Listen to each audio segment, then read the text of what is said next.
noches. A continuación, mis compañeros Jonathan Ochoa, Felipe Sastoque y quien les habla, Juan Moreno, vamos a hablarles un poco sobre la filosofía de Hegel. Iniciamos con unas frases muy importantes de Hegel, las cuales son: solo los valientes cometen errores, la calma siempre sale victoriosa, para llegar lejos hace falta pasión, quererlo todo nos deja sin nada y la difícil decisión de elegir. Hegel, un filósofo alemán del idealismo, nacido en Stuttgart el 27 de agosto de 1770 en Berlín y fallece el 14 de noviembre de 1831. En la escuela filosófica que se desarrolló en Alemania a finales del siglo XVIII y comienzos del siglo XIX, Hegel tuvo unas influencias con los filósofos Schelling, Hölderlin, Kant y Schiller. Pero Hegel fue el último de la modernidad, llamado conciencia de la modernidad. En la Universidad de Humboldt de Berlín, Hegel fue un profesor en los años más fructíferos de su carrera. Ahí se habla de que paso a paso tuvo una complejidad para poder desarrollar su filosofía, la cual no es tan comprensible, hay que ponerle mucha atención y más adelante vamos a desarrollarla poco a poco. Sus principales obras, iniciamos con la más importante, que es la fenomenología del espíritu. En esta se discute lo material, pero en cuanto a lo material de lo absoluto, y el espíritu humano como amor a la sabiduría en lo práctico. En cuanto a la ciencia de la lógica, es una recopilación de pasos y respuestas. Se cuestionan y se abarcan el ámbito logístico en un exhausto análisis. La Enciclopedia de las Ciencias Filosóficas es de un uso universitario en clase. En esta se definen conceptos, puntos a tratar clasificados y todo el lenguaje técnico. Y por último, la filosofía del derecho. Esto es algo esbozo, es una teoría del derecho, donde está completamente ampliada y depurada. Está hecha con el objetivo de dejar claras las bases del derecho y de sus aplicaciones. En cuanto a su filosofía, se denomina como el idealismo absoluto. Es una reflexión sobre la realidad globalmente considerada, a la que el nombre de absoluto, entendida como idea, naturaleza y espíritu, se desarrolla en tiempo en un proceso que se llama dialéctico. La dialéctica describe tanto el modo de pensar como el modo del ser. Y Hegel también nos habla mucho del arte. Esto expresa lo bello, y que la belleza en el arte supera a la belleza de la naturaleza. ¿Por qué? Porque proviene del espíritu. Hegel y su arte.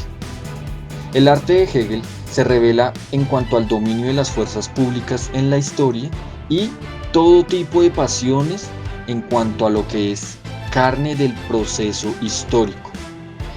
Y en cuanto a su arte, surge todo el cuestionamiento de conciliar el arte como fin en sí mismo y el arte como momento transitorio para la manifestación del alma. Podemos determinar acá unas imágenes donde se denomina a la derecha, superior derecha, lecciones de estética. Esto nos habla o podemos entender como la incapacidad de la actividad humana para llegar a la verdad. En cuanto a su sistema filosófico, es una expresión del alma. Añade a esto que el actual desarrollo y trascendencia del alma conduce a la desaparición del arte. La estética del libro. Esta es una expresión de la unidad de la naturaleza y el hombre.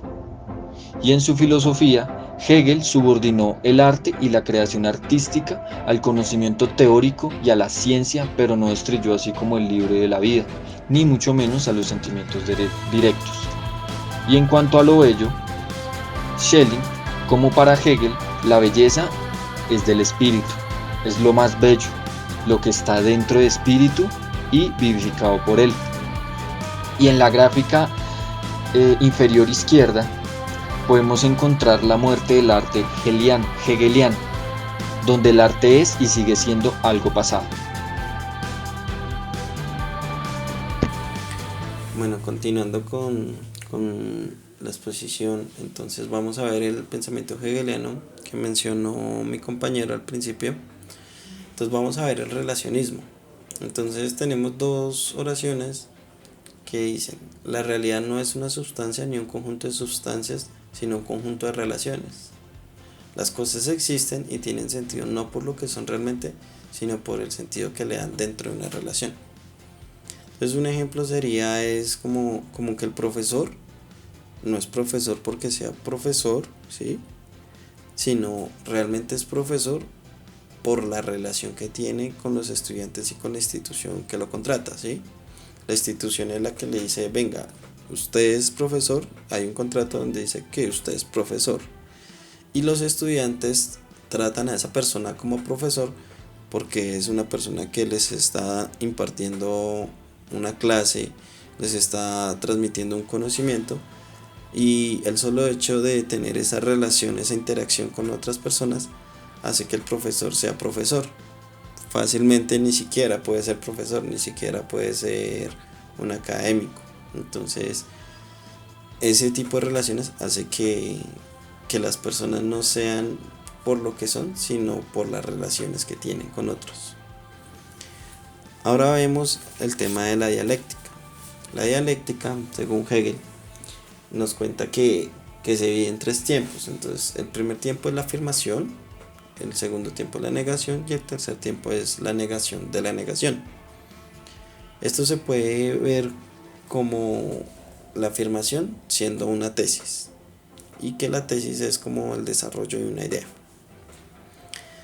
La negación vendría siendo la antítesis, que siempre contradice a la tesis o al desarrollo de esa idea que se planteó en la tesis.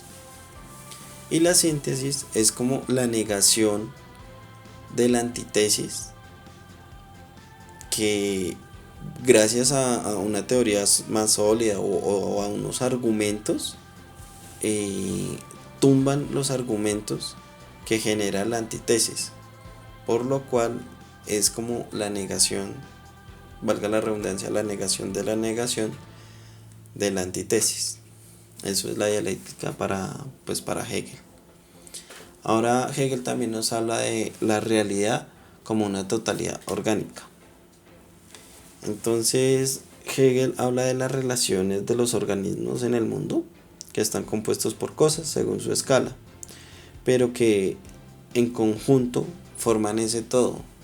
Un ejemplo de esto que se mencionó en el texto es el del cuerpo humano, que está compuesto por diferentes órganos, sistemas como el sistema digestivo, el sistema respiratorio, el sistema nervioso, bueno, todos los sistemas, las manos, las piernas, todos los sentidos. Todo esto hace que en conjunto generen el cuerpo humano y que este cuerpo humano sea funcional. Entonces eso nos habla de eso trata es la realidad como totalidad orgánica. También Hegel habla de otro aspecto, que es el ser como manifestación. Este ser como manifestación es todo lo que tiene que ver en la relación con el espíritu. Entonces acá tenemos unas oraciones donde dice: el ser es aparecer, que se puede relacionar directamente con el relacionismo, valga la redundancia nuevamente. Y acá hay otra frase que dice: el ser como parte de la totalidad es sí, una vez que se hace presente dentro de las relaciones, motivado por la negación de una situación. Ahí vemos como el ser como manifestación se va conectando con los otros pensamientos, que sí, que digamos, la primera parte es con el relacionismo y la segunda parte es con la dialéctica. Entonces, el espíritu me dice que es un sistema de automanifestación. El ser es aparecer.